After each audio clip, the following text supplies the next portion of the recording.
What up, Fight World? It's your boy Ego, and I'm back with some more fighting, more troubling news for UFC 200.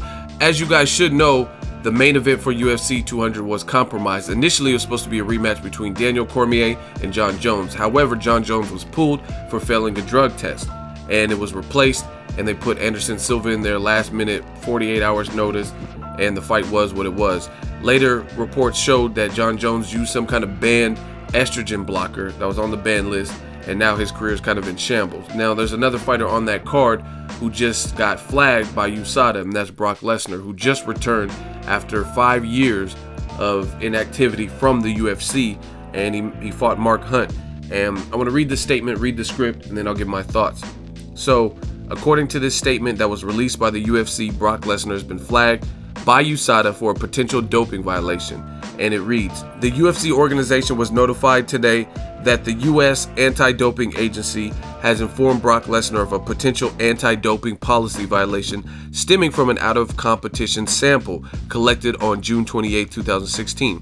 USADA received the testing results from the June 28th sample collected from the WADA-accredited UCLA Olympic Analytical Laboratory on the evening of July 14th. There's some more things they say. That's basically it.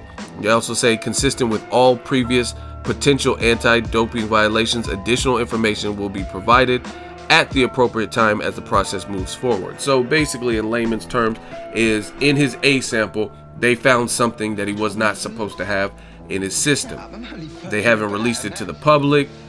The fighters typically have the opportunity to plead their case and get their B sample tested. I don't know if he would do that.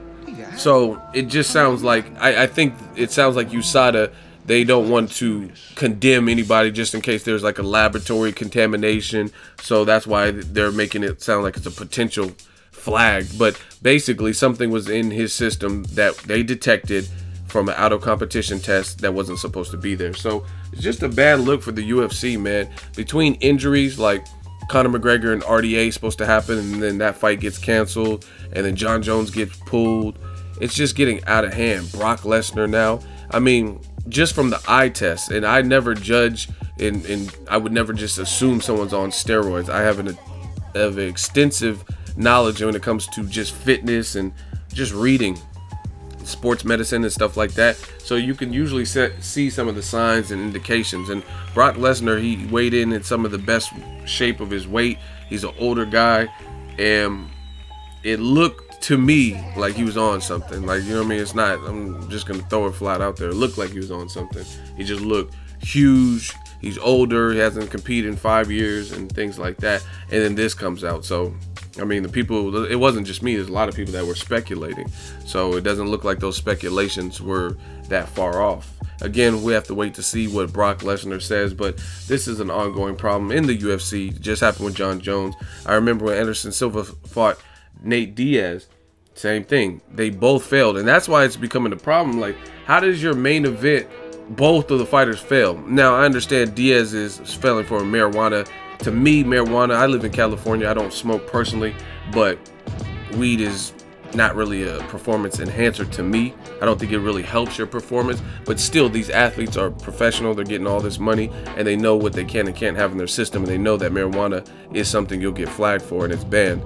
And you know what I'm saying? So it's just, why would you even put that on yourself? But it's weird to me that a lot of these UFC cards are having all these mishaps. Like, initially, UFC card was supposed to be Conor McGregor versus Nick Diaz in a rematch, and then that didn't happen because Conor McGregor didn't want to promote the fight.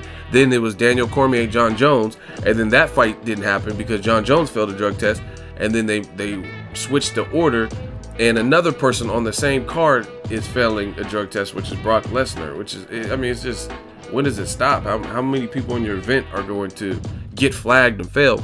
And then to make it worse, I watched the whole card, and the Brock Lesnar Mark Hunt fight, I expected a lot more. I thought it was going to be this action fight, you know what I mean? But it wasn't. I mean, Brock fought the fight that he thought would give him the best chance to win. He clearly doesn't want to have a stand-up game with Mark Hunt, so he kept taking it to the ground and, you know what I mean, using his added strength and weight and size differential to keep it there, you know what I mean? And that is what it is. But by far, it wasn't the best fight in the card. That would have to go, the best performances to me would have to go to Amanda Nunes and Cain Velasquez. But I mean, Brock did what he had to do to win, but it was a boring fight. It wasn't that great to me. You know what I mean? He did what he had to do to win. So let me know what you guys think. Brock Lesnar joins the list of athletes in the UFC who are getting flagged for USADA. USADA, VADA, WADA, these agencies are catching people, not just in the UFC, in boxing too. So we just need clean sports, man. Like, it doesn't make sense. And it's weird that Brock Lesnar, I mean, he came in, he looked big as hell, like he never left the UFC, and he's making all this money. He got a career high payday for the UFC. He got about 2.5 million for this UFC 200 versus Mark Hunt. And you have to imagine that you would be under speculation, you know what I mean, especially with John Jones. Anytime the main event fails a drug test and then you see Brock Lesnar, a lot of people are already speculating that he was on something. It's just not a good look. So now it's all eyes on everybody. So I don't really know how that works with purse. Does Brock Lesnar get to keep that $2.5 million purse even though he cheated? It sounds like, unless something else comes out.